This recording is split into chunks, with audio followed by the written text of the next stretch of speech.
Assalamualaikum warahmatullahi wabarakatuh. Salam Indonesia.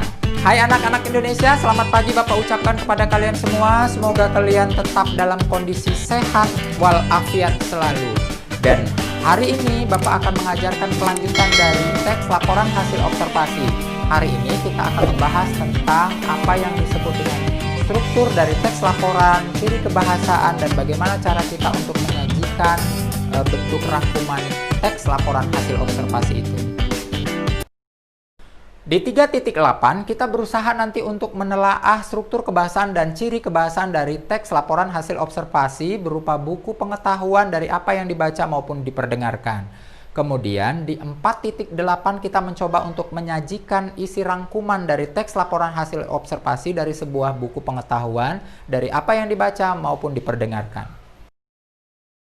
Pada pembelajaran kali ini, siswa diharapkan untuk dapat menelaah dari struktur dan kajian kebahasaan dari teks laporan hasil observasi ini dari buku pengetahuan dari apa yang dibaca maupun diperdengarkan. Kemudian siswa dapat mampu untuk merangkum dari hasil teks laporan hasil observasi tersebut untuk disajikan dalam bentuk tulisan maupun lisan dari apa yang diperdengarkan maupun dibaca dari buku pengetahuan yang ada. Ananda, sebelum kita jelaskan lebih rinci lagi, Bapak akan menjelaskan secara teoritis dulu tentang apa yang ada dalam struktur bagian-bagian teks laporan hasil observasi. Seperti pada pertemuan sebelumnya, kita kan sudah membahas tentang apa saja yang ada dalam teks laporan hasil observasi itu, bahwa di dalamnya harus ada fakta-fakta, harus ada bukti-bukti, dan konsep-konsep pengetahuan yang dipaparkan sehingga disajikan secara sistematis. Nah, disinilah struktur dari teks laporan hasil observasi. Yang pertama, dia harus ada bentuknya definisi. Definisi di sini artinya adalah kalian akan mencoba untuk merangkaikan atau memberikan informasi secara umum tentang sebuah konsep yang akan disampaikan. Yang kedua adalah sebuah klasifikasi. Klasifikasi artinya adalah sesuatu penjelasan yang secara rinci tentang sebuah hal atau satu konsep yang nantinya dijabarkan boleh berbentuk ciri-ciri, boleh berbentuk manfaat, boleh berbentuk apa saja yang kajiannya lebih rinci dan detail tentang apa atau sesuatu konsep atau objek yang kita bahas. Kemudian yang terakhir, dari struktur yang terakhir ini adalah merupakan rangkuman atau simpulan yang akan menjadi inti dari hal yang kita bahas dalam teks laporan hasil observasi itu. Baik Ananda, untuk lebih jelasnya lagi, mari kita saksikan sebuah wacana berjudul Pantai. Bapak akan menjelaskan secara rinci tentang struktur dari teks laporan hasil observasi berikut ini. Baik Ananda, kita perhatikan di struktur pertama dari teks berjudul Pantai, dia mencoba untuk menceritakan tentang definisi informasi secara umum, bahwa dia menjelaskan bahwa pengertian pantai adalah batas antara daratan dengan lautan, dan batas ini merupakan zona laut sampai dengan kedalaman 200 meter dari garis isobat 200 meter. Jadi sifat-sifat pantai sama dengan daratan. Nah, di sini disebut dengan definisi umum. Kemudian di bagian kedua dia menceritakan tentang jenis-jenis pantai dari berbagai dasar klasifikasi. Tadi saya katakan bahwa bagian yang kedua dari struktur teks laporan hasil observasi adalah klasifikasi, penjelasan rinci tentang jenis-jenis dan manfaatnya. Nah, di sini dia menceritakan tentang bagian-bagian tentang pantai landai merupakan ciri dari pantai permukaan relatif datar. Nah, di sini juga dia menceritakan tentang contoh-contoh dari pantai tersebut. Pantainya di selatan Pulau Jawa dan barat Pulau Sumatera. Sementara ada juga disebut dengan pantai bertebing. Nah, pantai ini adalah pantai yang curam di muka tebing karena adanya pegunungan melintang tegak lurus terhadap pantai. Nah, pantai ini juga sering dijumpai di lautan yang dangkal. Ini juga diceritakan tempat-tempat persisnya pantai-pantai ini. Kemudian pantai ini juga disebut juga pantai dangkal. Oleh karena itu ada juga disebabkan adanya sering abrasi atau erosi. Dan selanjutnya dia menceritakan tentang pantai karang. Pantai karang terjadi jika di dasar laut sepanjang pantai terdapat terumbu karang. Misalnya terdapat di daerah Sulawesi, Maluku, Nusa Tenggara, dan pantai ini seperti biasa dijadikan objek wisata laut, misalnya Taman Bunaken di Manado. Kemudian, dia di bagian klasifikasi juga menceritakan tentang manfaat dari pantai itu. Ada beberapa manfaat sebagai tempat wisata populer, juga pantai itu memiliki ekosistem pantai yang terdapat komponen biotik dan abiotik. Jadi komponen-komponen terdiri dari tumbuhan dan hewan, sementara komponen abiotik itu terdiri dari gelombang arus, angin, pasir, buatan, dan sebagainya. Dan ini semua diceritakan dalam paragraf ini. Kemudian, di bagian ringkasan, dia mencoba untuk menyimpulkan tentang pantai, bahwa pantai terdiri atas beberapa jenis, komponen biotik dan abiotik, seperti yang dijelaskan di paragraf sebelumnya tadi. Pantai mengandung banyak manfaat. Selain indah, pantai memiliki manfaat bagi kesehatan dan nutrisi. Nah, inilah jelas bahwa bagian dari struktur teks laporan observasi tadi sebagai berikut: definisi umum, klasifikasi, dan ringkasan atau simpulan. Di bagian klasifikasi, penjelasan rinci boleh terdiri dari beberapa paragraf-paragraf yang lebih panjang, karena itulah bagian-bagian yang akan dijelaskan dalam teks laporan hasil observasi. Baik Ananda, tugas Ananda untuk yang namanya struktur ini, silakan coba kalian baca tentang wacana berjudul kucing. Nah, pada kali ini kalian Bapak suruh untuk membacanya dan coba tentukan yang mana bagian struktur-struktur dari teks laporan hasil observasi. Yang mana definisi umumnya, yang mana klasifikasinya, dan yang mana ringkasannya. Silahkan kalian kerjakan. Oke? Baik Ananda semua, sekarang kita mencoba untuk bagaimana cara kita untuk membandingkan antara teks deskripsi dengan teks laporan hasil observasi, biar Ananda semua bisa jelas dan paham seperti pada pertemuan sebelumnya yang Bapak jelaskan. Bahwa tadi Bapak bilang, bahwa Bapak katakan bahwa teks deskripsi itu hanya berbentuk sesuatu yang tampak dalam penglihatan kita atau di dalam pikiran kita, dan coba kita bayangkan seolah-olah kita lukiskan orang lain berusaha untuk sama seperti apa yang kita ceritakan, sehingga terbentuk sebuah wacana deskripsi. Sementara yang disebut dengan teks laporan hasil observasi adalah merupakan bagian-bagian yang kita bahas lebih rinci dan lebih dalam tentang sesuatu hal dari objek tersebut. Misalnya tadi kalau kucing yang kita bahas, maka dia akan lebih mendalam tentang apa saja yang kita bahas tentang kucing, secara penelitian, secara objektif, secara sistematis. Kucing. Di paragraf pertama, dia menceritakan tentang kucing merupakan binatang peliharaan yang paling populer. Di sini dia menceritakan definisi umum tentang pengertian dari kucing yang merupakan hewan dari kelas mamalia. Dia juga menceritakan kucing itu disebut dengan kucing, jenis-jenis kucing dan ciri-ciri karnivora yang terlihat dalam struktur gigi kucing yang tajam dan bertaring. Kemudian di paragraf kedua, dia mencoba untuk mengelompokkan kucing menjadi beberapa jenis. Berdasarkan asal yang dikenal, ada yang disebut kucing kampung, ada kucing Anggora, ada kucing Persia, dan kucing hutan. Nah, tercatat secara resmi sebagai kucing trah atau galur murni seperti Persia, Siam, Manx, dan Spik. Kucing seperti ini biasanya dikembangbiakkan di tempat pemeliharaan hewan resmi, dan jumlah kucing ras ini itu banyak hanya 1% dari seluruh kucing yang ada di dunia. Kemudian di paragraf ketiga dia menceritakan tentang ciri-ciri unik yang ada dalam kucing tersebut, tentang mata atau penglihatan yang tajam dan fungsinya untuk mencari mangsa.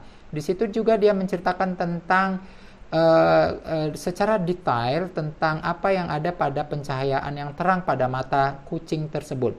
Kemudian di paragraf keempat dia menceritakan tentang ciri-ciri fisik kucing yang lain dan memiliki kumis misai. Kucing memiliki misai yang berfungsi untuk menentukan arah saat berjalan. Jadi di sini dia lebih detail lagi menceritakan tentang sesuatu konsep pengetahuan baru tentang apa yang ada pada ilmu pengetahuan kita tentang kumis yang ada pada kucing tersebut. Dia juga menceritakan bahwa badannya dapat melewati ruangan yang sempit seperti pipa karena jarak antara kedua ujung kumis kucing hampir semua dengan lebar tubuhnya. Selain kumis, ciri khusus yang ada terdapat pada kaki dan telinga kucing. Kucing juga memiliki bantalan halus di telapak kakinya. Nah, bantalan ini berfungsi untuk memperkecil suara langkah kakinya dan berjalan secara musuh atau mangsanya, tidak mendengar atau mengetahui kedatangan si kucing ini. Sebagai anggota mamalia, kucing ini memiliki 3 tulang kuping yang berukuran kecil dan dikenal dengan nama osides.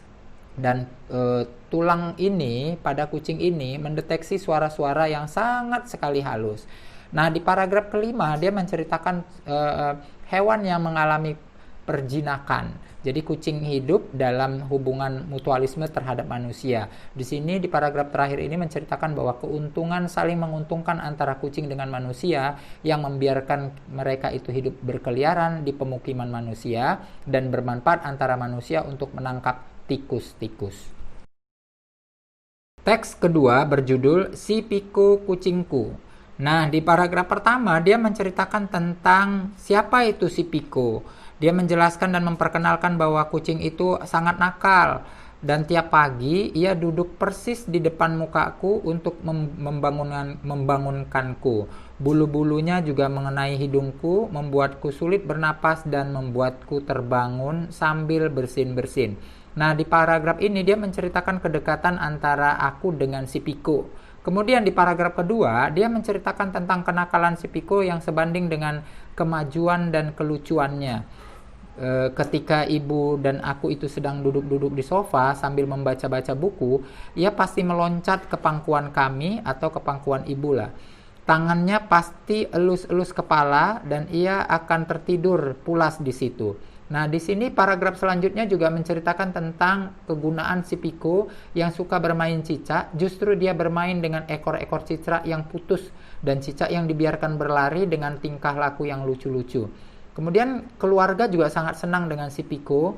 Kucing itu tidak jorok karena ia masih selalu mengingat apa yang kami ajarkan.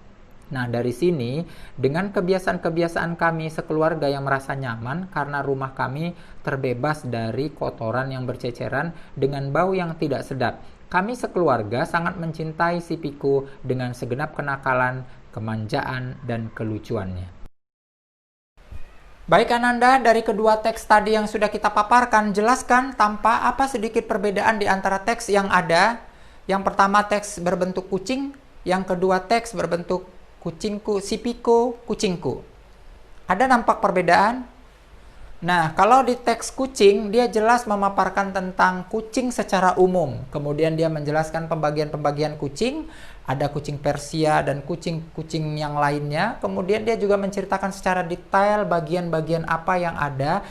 Sampai dia menceritakan tentang kumisnya yang bisa memiliki kelebihan-kelebihan. Kemudian kakinya kucing yang bisa berjalan dengan adanya alat sensornya supaya tidak diketahui oleh musuhnya. Itu membuktikan bahwa konsep berbicara tentang kucing di sini itu berbicara tentang konsep pengetahuan yang dari tidak tahu kita menjadi tahu, dan di dalamnya membutuhkan bentuk-bentuk yang disebut observasi penelitian, sehingga jenis wacana kucing ini disebut dengan teks laporan hasil observasi. Sedangkan yang disebut dengan kucing si Piko kucingku, pada teks itu dia hanya memaparkan tentang kelucuan, kemanjaan, dan kenakalan yang dilakukan oleh si Piko ini. Kita menceritakan tentang kehidupan sehari-hari si Piko seperti apa yang dideskripsikan oleh tokoh aku dan ibunya dalam keseharian di rumah. Sehingga si pembaca seolah-olah dia mendeskripsikan dan menghayalkan kejadian yang sama. Di sini tidak ada konsep-konsep pengetahuan, di sini juga tidak ada konsep-konsep yang disebut dengan ilmu, karena dia hanya memberitahu kepada kita kehidupan sehari-hari tentang si Piko dan kucingnya itu. Disitulah menjelaskan bahwa konsep dalam teks ini disebut dengan teks deskripsi. Baik Anda sekalian, kita sekarang masuk ke bagian selanjutnya. Kita mencoba untuk menelaah unsur kebahasaan dalam teks laporan hasil observasi ini. Apa saja yang harus ada dalam teks laporan hasil observasi? Perhatikan yang pertama, di dalam teks laporan hasil observasi selalu ada menggunakan istilah. Istilah itu adalah kata atau kelompok-kelompok kata yang menjadi sebuah pembahasan, sebuah konsep, atau sebuah hal yang nantinya dipaparkan berdasarkan disiplin atau bidang-bidang tertentu. Misalnya saja di sini dia menceritakan tentang bagian yang disebut dengan istilah bidang biologi. Seperti pada kata amputasi, artinya pemotongan anggota tubuh. Juga menceritakan tentang ekosistem. Ekosistem juga bagian-bagian habitat. Juga ekosistem adalah sistem yang terdapat pada interaksi antara biotik dan abiotik. Juga kata abiotik dan biotik juga merupakan sebuah kata istilah. Biotik untuk makhluk-makhluk hidup dan abiotik untuk komponen-komponen pendukung dari makhluk hidup. Ada juga kata habitat. Habitat adalah tempat hidupnya suatu organisme dalam suatu tempat dalam kurun waktu tertentu. Itulah contoh-contoh dari yang disebut dengan istilah pada bidang seperti bidang biologi.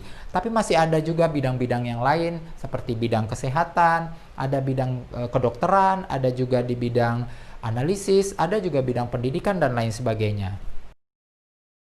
Yang kedua, kita membicarakan tentang keterpaduan kalimat. Dalam teks laporan hasil observasi, terkadang paragraf-paragraf yang ada itu harus terpadu dan menyatu.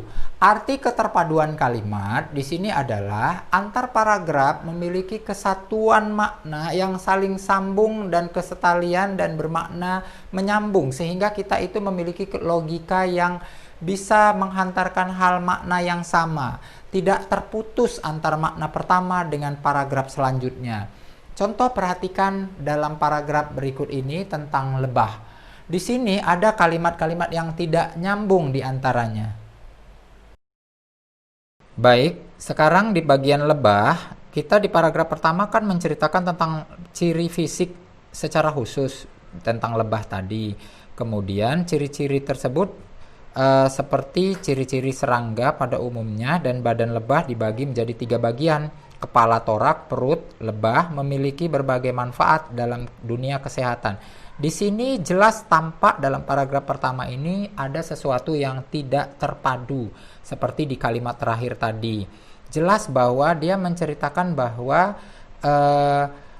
adanya di sini dikatakan bahwa adanya ciri-ciri serangga pada umumnya, dan badan lebah dibagi menjadi 3 bagian, kepala, torak, dan perut. Nah, di sini lanjutannya, lebah memiliki berbagai manfaat dalam kehidupan kesehatan. Disinilah letak keterpaduan dalam satu paragraf itu tidak ada. Kemudian di paragraf kedua, dia menceritakan tentang lebah memiliki perilaku yang khas.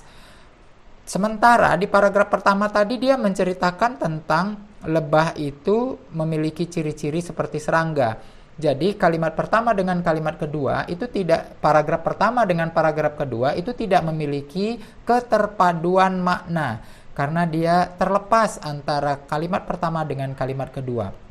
Apalagi di sini jelas dikatakan bahwa lebah memiliki perilaku yang khas. Jika madu diambil, lebah akan marah.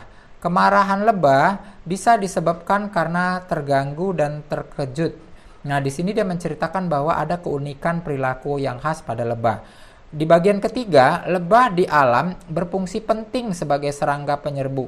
Di sini juga tidak nyambung antara kalimat kedua dengan kalimat ketiga karena tadi dia menceritakan sesuatu yang khas, tetapi di bagian kedua dia tidak menceritakan kekhasan tersebut lebih terinci, sehingga terbalik, sehingga dia menceritakan manfaat dari pengobatan lebah. Disinilah antar paragraf itu dinyatakan tidak ada kesetalian dan keterpaduan makna antar paragraf 1, 2, dan 3. Baik Ananda, sekarang kita masuk yang ketiga, bahwa dalam paragraf-paragraf dalam kalimat-kalimat teks laporan hasil observasi ini dia menggunakan ungkapan-ungkapan secara klasifikasi. Nah, apa itu klasifikasi? Adalah pembagian-pembagian atau penggolongan secara rinci. Nah, di sini sering sekali kalimat-kalimat yang diungkapkan itu tidak jelas. Seperti contoh dalam paragraf berikut ini. Berdasarkan bentuknya, maka terumbu karang dikelompokkan menjadi 2. Pada bagian ini ada kata-kata yang sebenarnya itu di klasifikasi itu tidak nyambung karena ada kata maka di situ. Seharusnya di situ cukup menggunakan kata berdasarkan bentuknya, terumbu karang dapat dikelompokkan menjadi dua. Inilah contoh dari sebuah hal yang disebut dengan klasifikasi tadi. Kemudian yang kedua, manfaat daripada pasir putih untuk kehidupan sangatlah banyak. Di sini ada kata-kata yang sedikit mubazir karena ada kata daripada. Daripada itu sebenarnya untuk membandingkan, tetapi di sini ditulisnya sehingga tidak benar. Yang benar adalah manfaat pasir putih untuk kehidupan sangatlah banyak. Ini contoh dari jenis yang disebut dengan klasifikasi. Yang keempat, kita sering menyunting menggunakan kalimat-kalimat yang boros. Untuk itu kita harus menggunakan kalimat efektif agar hemat dan jelas dia efektif dan bermanfaat untuk penggunaan kalimat-kalimat dalam teks laporan hasil observasi. Contoh di kalimat ini misalnya, manfaat yang terkandung dalam terumbu karang dapat dikelompokkan menjadi dua. Ya, ini adalah manfaat langsung dan manfaat yang tidak langsung. Nah, di sini ada kata-kata yang mubazir dan boros. Pada kata di situ manfaat yang terkandung dalam terumbu karang. Itu kata-kata yang terkandung dalam itu tidak perlu lagi. Cukup hanya ditulis manfaat terumbu karang dapat dikelompokkan menjadi dua. Nah, di situ yang letaknya. Kemudian yang kedua, ada kata terumbu karang memiliki berbagai manfaat yang sangat besar sekali. Ini kata mengandung ini tidak perlu kita tulis karena dia cukup boros dan mubazir di situ. Selanjutnya, yang kelima, dia menggunakan imbuhan-imbuhan asing. Imbuhan asing adalah imbuhan yang berasal dari bahasa asing yang sudah masuk ke dalam bahasa Indonesia dan imbuhan tersebut sudah bisa digunakan dalam struktur bahasa Indonesia dan sah menurut tata bahasa Indonesia. Salah satu contohnya adalah imbuhan is. Imbuhan is yang artinya menyatakan sifat. Contohnya misalnya kata Pancasilais, kemudian ada kata di situ biologis dan lain sebagainya. Kemudian ada kata imbuhan asing isasi yang menyatakan proses. Contohnya Pancasilaisasi, reboisasi, organisasi. Kemudian ada lagi kata bi. Bi itu artinya dua. Kemudian ada kata de artinya melawan atau bertentangan. Misalnya dehidrasi, dekonsiliasi dan lain sebagainya. Kemudian ada lagi kata ekstra di sini yang artinya berlebih atau sangat. Misalnya ekstra kurikuler atau ekstravaganza misalnya, atau ada lagi kata hiper artinya berlebih atau sangat. Kata ekstra yang tulisannya harus dirangkaikan, ekstra itu artinya tambah, misalnya ekstra hati-hati misalnya. Kemudian ada lagi kata hiper. Hiper itu juga harus dirangkaikan seperti hiperaktif, hiperbola dan lain sebagainya. Kemudian kata in artinya di dalam. Kemudian kata intra artinya infra artinya di tengah. Nah, ini beberapa contoh-contoh dalam imbuhan-imbuhan asing yang ada. Baik Ananda, untuk tahapan selanjutnya Bapak memberikan tugas kepada kalian untuk mencari dan meneliti tentang ciri kebahasaan yang Bapak sebutkan ini. Silahkan kalian cari di PUEB, Pedoman Umum Ejaan Bahasa Indonesia. Tahu ya EYD ya, ejaan yang disempurnakan. Nah, sekarang sudah beristilah tentang PUEB, Pedoman Umum Ejaan Bahasa Indonesia. Apa yang kalian cari di situ? Penggunaan huruf kapital, penulisan huruf miring, dan satu lagi penggunaan tanda koma. Silahkan kalian cari di situ dan kerjakan dan kumpulkan untuk sebagai materi dan ciri kebahasaan dalam teks laporan hasil observasi. Karena di laporan hasil observasi harus menggunakan penggunaan PUBI, ejaan-ejaan yang jelas dan baku. Baik Ananda, kita mencoba di langkah berikutnya untuk menyajikan sebuah teks laporan hasil observasi. Sebenarnya paling gampang Ananda. Kalau kita mau belajar tentang bagaimana menyajikannya, maka langkah pertama adalah coba kalian cari dulu sebuah dokumenter atau video-video pembelajaran tentang ilmu pengetahuan flora dan fauna. Langkah selanjutnya setelah kalian itu coba diamati. apa saja yang ada di situ. Kemudian langkah selanjutnya coba kita menyajikannya dalam bentuk bahasa lisan di depan kelas. Kita akan menyajikan dan menjadikannya sebagai sebuah pengetahuan dan kalian bertingkah sebagai reporter di depannya. Kalian sampaikan kepada semua hal tentang apa saja yang disajikan dalam teks laporan hasil observasi yang ada dalam video tersebut. Kalian mencoba untuk menjadi sebuah reporter yang baik. Nah, di situ kalian sudah mencoba untuk menjadi dan menyajikan sebuah hal dalam bentuk lisan, teks, laporan hasil observasi. Baik Ananda, sebelum Bapak akhiri pembelajaran kita kali ini, Bapak pastikan bahwa kalian harus mengerjakan tugas-tugas yang Bapak berikan tadi tentang apa tadi? Ya, tentang mencari huruf kapital, penulisan huruf miring, dan satu lagi tanda koma di PUED. Kemudian kalian mencoba untuk mencari juga bagian video atau dokumenter tentang hal-hal flora dan fauna. Kalian mencoba untuk menjadi reporter di situ untuk menjelaskan laporan hasil observasi secara lisan. Anggap saja di depan kelas kalian lakukan. Jika ini masa pandemi, maka kalian bisa melakukannya untuk direkam dalam satu bentuk video, seolah-olah kalian adalah sebagai reporter dalam penyampaian teks dokumenter tersebut. Demikian tadi Ananda pembelajaran kita. Bapak berharap kalian semua sukses nanti dan jangan ragu-ragu untuk belajar ini. Jika kalian belum paham, nanti silahkan Bapak kalian tanyakan kepada Bapak melalui kolom komentar atau melalui grup WA kita ya Ananda. Dan sampai di sini Bapak harapkan kalian terus belajar dan terus semangat. Sampai di sini, Assalamualaikum warahmatullahi wabarakatuh. Salam Indonesia.